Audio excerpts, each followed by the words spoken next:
Well, hi there. It is 11:22 and time to show up. I'm showing up. I'm glad you showed up. I appreciate every single one of you. Do the little YouTube dance, like, comment, subscribe, all that happy horse shit, and let's shit in the box.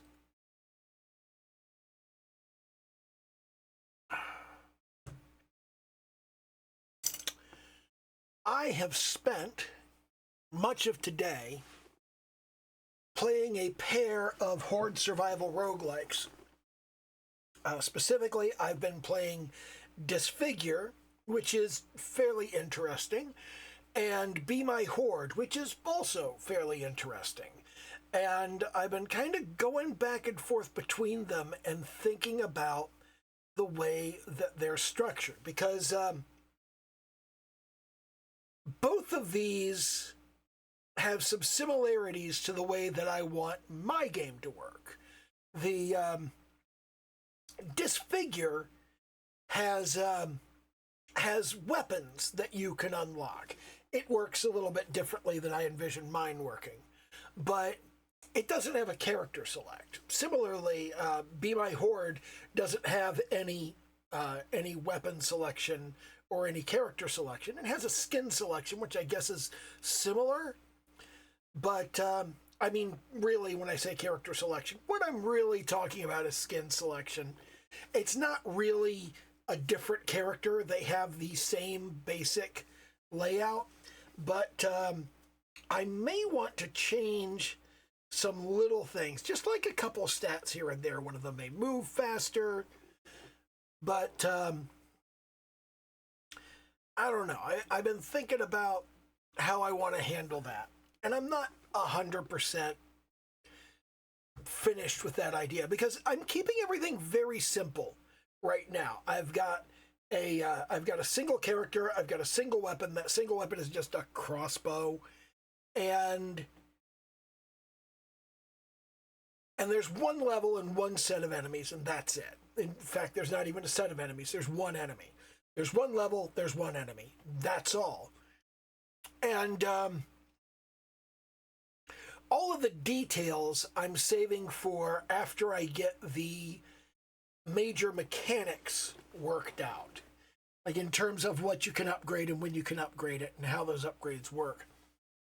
And one of the issues that I find in Horde survival roguelikes is when there's too much stuff that you can upgrade, because it rolls your possible upgrades, and then you could get any of 300 different things, and it's really difficult to do any kind of coherent strategy or build.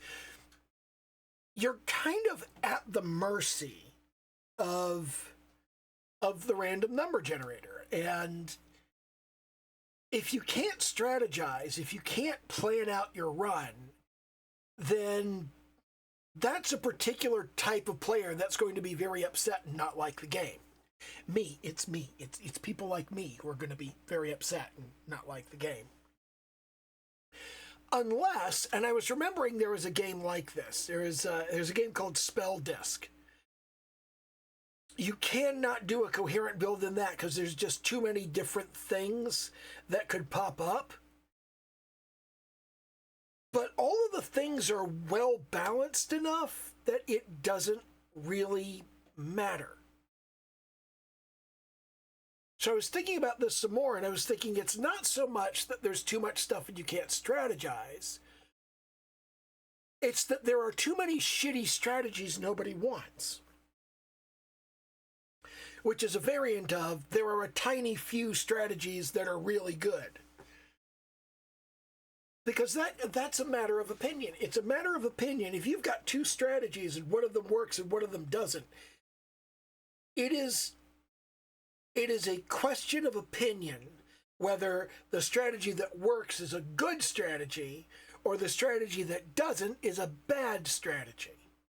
And when they're sitting at opposite ends of 50 other strategies, it's a question of how you look at it. And Shakespeare said that. Nothing either good or bad, but thinking makes it so. And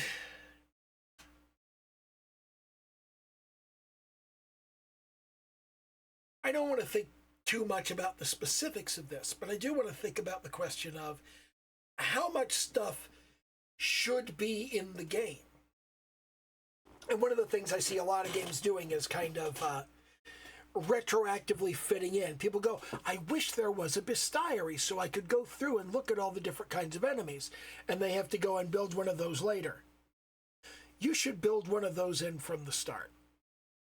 Even if you don't need it, even if it would only have like 8 enemies in it, and you're like, well, there's no point in even putting it on the menu. It's just pointless.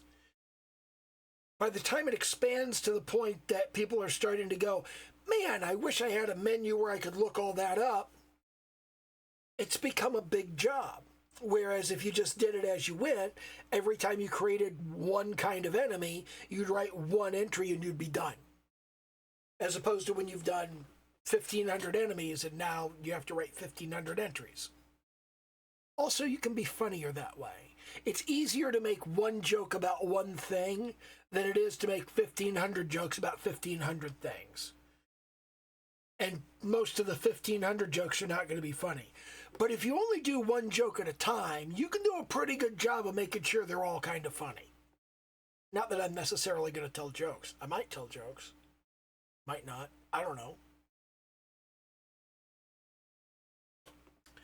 But I've been thinking a lot about the architecture and the planning, and that's where I spend a lot of my development time. That's where I've always spent a lot of my development time, is in planning, and not just planning what the final result is going to look like, but planning how I'm going to get from point A to point B. Like, how am I going to get from where I am now to the thing that I'm building? What are the pieces of that? And how does that need to happen? And I'm trying to think about all of that.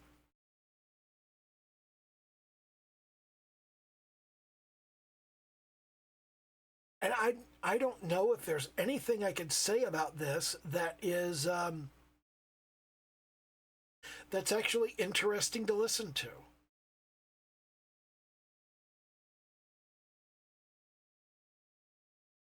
This may be a fairly short video because I can't really think of a lot to say on this subject, but it's the thing I've been thinking about today. And most of it's just like, I don't know, man. I don't know. I see this game doing this thing. I see that game doing that thing. I don't know, man. Which thing should I do? And all of the things are very similar to one another. So it's not even like I could go, it's a difficult decision because it makes such a radical difference in how the game works. It really doesn't. And most of it is stuff that I'm just like, well, I'll put all of these different options on the block for later, but I won't make a decision just yet. Like there's a question of whether I want to do spatial partitioning for the level. Do I need to? I don't think I do. And right now I've got a system where if I have more than 300 enemies on the screen at once, the frame rate tanks fairly badly. I'm pretty sure that's because of the physics processing and the collision detection, but do I need more than 300 enemies on screen? Is that actually going to be a thing? Because you look at Disfigure, it doesn't have anywhere close to 300 enemies on screen. Be My Horde does. That has a boatload of stuff on the screen at once. But one of the things that I keep thinking is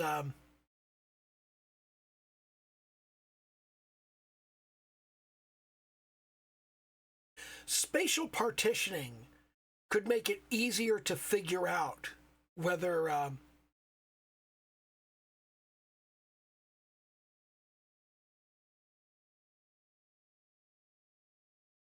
collisions happen and whether entities are close enough to be attracted or picked up or collect together.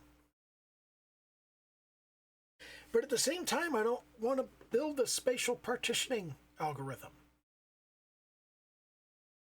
I don't know. Maybe I don't really need physics in the typical sense.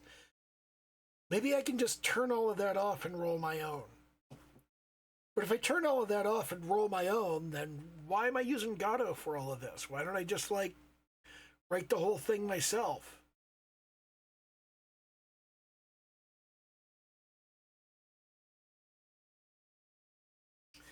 I'm overthinking it. I just need to make shit work and then think about solutions later. Premature optimization is the root of all evil.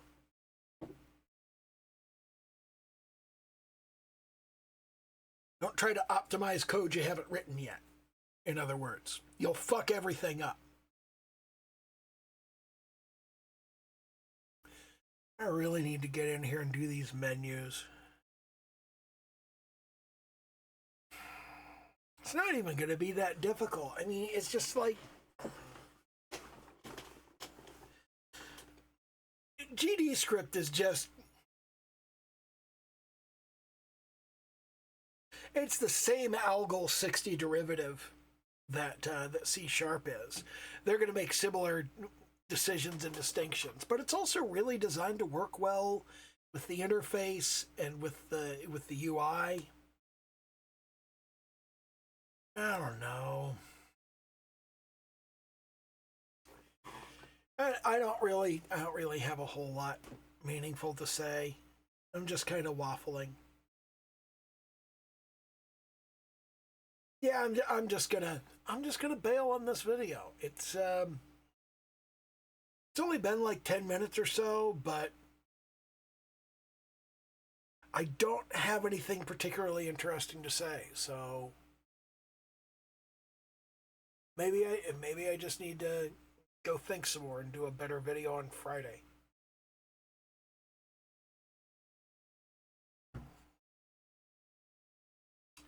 Yeah, I think I'll do that. Do the little YouTube dance. Like, comment, subscribe, all that happy horse shit. And, okay, bye.